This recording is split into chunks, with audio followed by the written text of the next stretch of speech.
Assalamualaikum warahmatullahi wabarakatuh. Oke. Karena saya bukan orang pintar, jadi ya ngomong aja. Pintar ngomong berarti ya. Bapak-bapak sekalian, tadi problem begitu banyak. Saya tanya ke panjenengan semua, kenapa itu bisa terjadi? Kenapa Pak? Wah, senyap ini. Saya ulangi sekali lagi, kenapa semua itu bisa terjadi? Kenapa? Hah?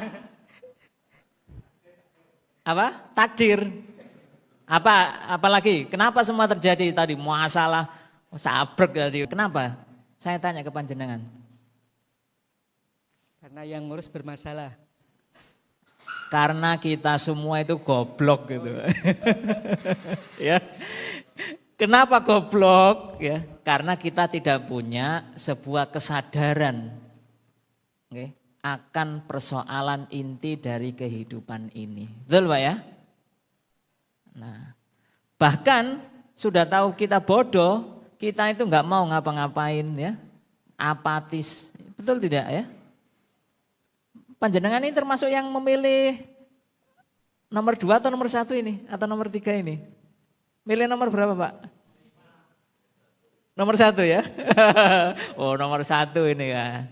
Pasti beliau ini gak suka dengan rezim sekarang ini, saya jamin ya. Ya.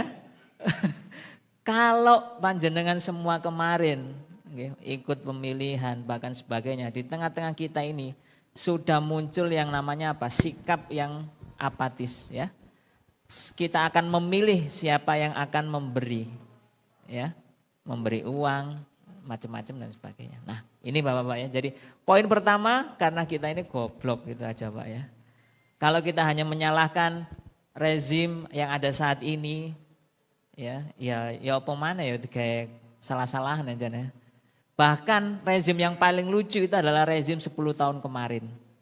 Kenapa? Karena semua itu speak up, baik anak-anak komedi gitu ya. Jadi anak-anak komedi kan biasanya ngelucu temenan. Engko ada temenan jago ngelucu. Nah, makanya saya tak ngelucu aja di sini ya stand up-nya. Nah, begitu Bapak-bapak sekalian ya. Nah, kalau kita lihat dari sisi yang paling penting di dalam kehidupan ini, itu sebetulnya ada 3 hal penting ya. Yang pertama adalah sisi politik karena ini kaitannya dengan power ya, kemudian policy, ya power itu kekuatan. Ya, kemudian policy kebijakan, kemudian nanti juga ada yang namanya rakyat dan juga ada namanya wilayah. Bahkan semua apapun itu diputuskan dengan keputusan politik. Ya. Kenapa calon wakil presiden yang belum cukup umur itu bisa jadi Pak? Saya tanya, kenapa? Karena keputusan apa? Paman. Luar biasa panjenengan gak tak terangno ngerti dhewe ya. Nah, artinya apa? Semua kebijakan politik, ada satu mahasiswa UNS yang menggugat di MK. Kemudian MK mengabulkan bahwa MK menolak batas usia 40 tahun boleh menyalonkan kalau sudah pernah menjadi kepala daerah. Lu coba Pak. Itu ya. Iku wong sak Indonesia digobloki kabeh gitu. Makanya awake goblok kabeh temen ya. Nah, begitulah. Itu keputusan politik. Kita mau apa coba panjenengan? Bahkan Anies sendiri ketika mau menggugat, lo gak wingi-wingi Pak sampean gugat kok. Wis ngerti kalah lagi gugat begitu Pak ya. Ya pendukung Anies ini ya. Nah, cuman sekarang menangis ya. Karena sudah wis gak dadi menteri yo gak melu Pilgub Jakarta sisan wis nangis terus ya. Geruntel Pak ya. Nah yang kedua adalah berkaitan dengan sisi ekonomi. Itu yang paling penting Pak ya. Kenapa? Karena ini berkaitan dengan hajat hidup orang banyak. Ekonomi itu sebetulnya fungsinya hanya 3 Pak ya. Sandang, pangan, papan. Lek semua ini sudah tercukupi, sejahtera, sampai napi apa mana Pak ya. Nah saya ingin tanya ke ini bapak-bapak atau mas nih? Oh mas ya, masih muda ya mas. Lek sampean ya, sekarang sudah mapan belum? Belum ya. Ini misalnya saya negara nih, sampean tak kasih wis, sampean gak usah kerja yo. Bendino tak jatah, gak makan siang tok iki. Sarapan, makan siang, makan malam tak kei negara. Seneng apa ndak? Kedua, wis sampean gak usah repot-repot kerja, tak kei omah sisan. Seneng apa ora? Walah, tahu apa sandang pangan ya, papan ya. Sandang wis amen gak apa-apa wis kabeh sak Indonesia tak tukono seragam, ben seragame padha biru kabeh misalnya. Seneng apa enggak? Terus mari ngono wis seneng lapo sampean? Ya toh, sejahtera, Pak. Kenapa sampean datang ke sini? Sampean karena gerung sejahtera. Makanya bilang, apakah ada harapan baru? No ternyata, ya. New hope berarti no hope. Ya, ya. Kan semua kan new hope, harapan baru. Ternyata panjenengan temiliki, wah ketokane gak ono harapan belas ya, no hope. Ya kan? Alhasil apa? Makanya panjenengan datang ke sini ben pinter didik kan Mas ya. Ternyata karena tadi goblok habis ya. Kayak ini untuk memudahkan Pak, karena saya bukan intelektual. Nah, itu yang kedua Pak, ekonomi. Jadi kalau panjenengan sudah sejahtera Pak, gak ngarono demo, rabi sok ping 4 Pak. Nggih Pak nggih. Makanya Allahumma ja'al rizqan zaujatan katsiran ya Allah. Kenapa? Contoh kayak di Brunei, orang Brunei sudah sejahtera, nggak ada mereka sebuah ini. Nah, yang ketiga Pak, itu hukum. Hukum itu sebetulnya untuk mengamankan, untuk mengikat antara entitas satu dengan yang lain. Ya ini sebuah ikatan. Tapi sekali lagi kita harus melihat bahwa hukum di negeri ini jangan bangga panjenengan ya. Semua itu hukum warisan Belanda ya. Sampai kuliah dekek hukum lah Pak ya.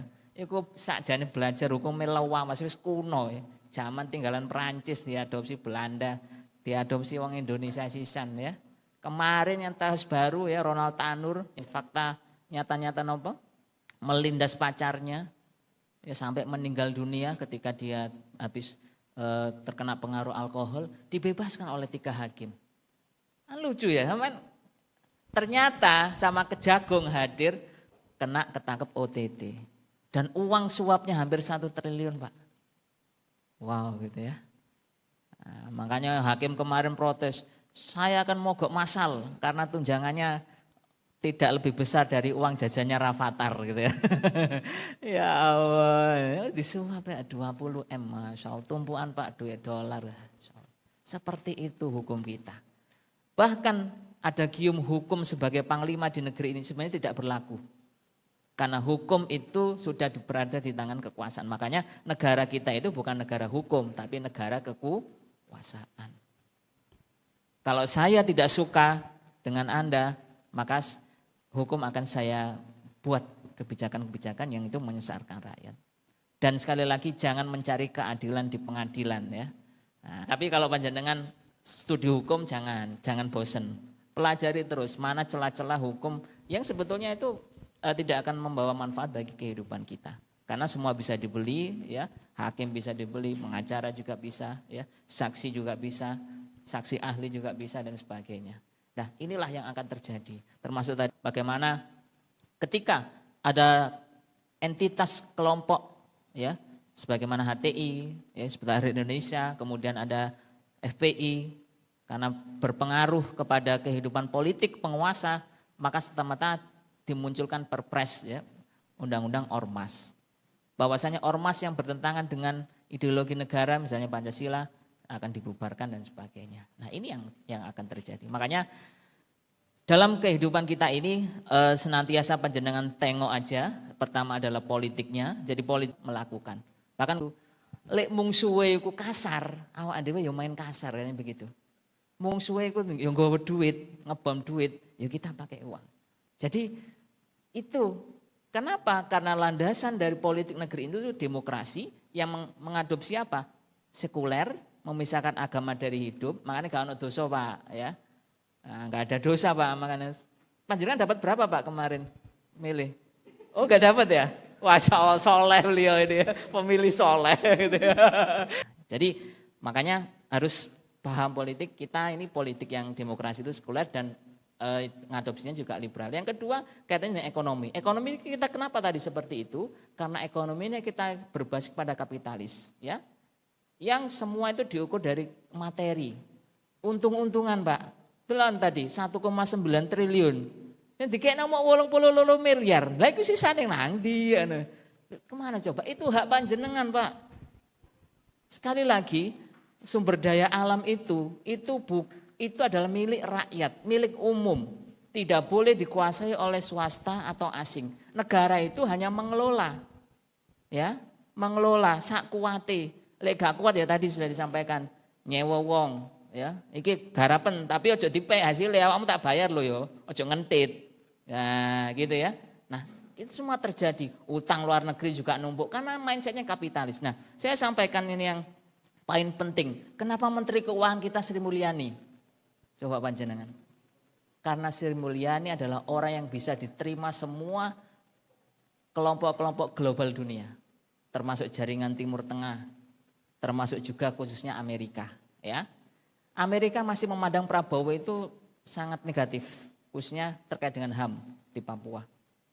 Makanya untuk masalah ekonomi ini Sri Mulyani yang bisa nih. Dan Sri Mulyani ini juga sebenarnya rekomendasi dari Pak Jokowi dan juga Presiden SBY ya, untuk menjadi Menteri Keuangan. Ya, nah, kalau Cina itu sebenarnya nggak patek mikir-mikir ya. Cina itu pokoknya untung, masih dodolan KW-KW sepenting payu dilakoni gitu ya. Terus gak usah mikir opo Prabowo HAM enggak ya, pokoknya payu. Nah, gitu ya. Nah, yang ketiga juga sistem hukum kita ini adalah juga hukum yang tidak hukum Islami, ya. Makanya tadi banyak sekali penjahat keluar tambah pinter, kan begitu ya. Nah, saya sendiri pernah ketemu beberapa alumni lapas gitu ya, cerita. Jadi di lapas itu yang paling ditakuti adalah tahanan politik, ya. Main nanti kalau panjenengan masuk penjara bangga gitu ya. Tahanan politik.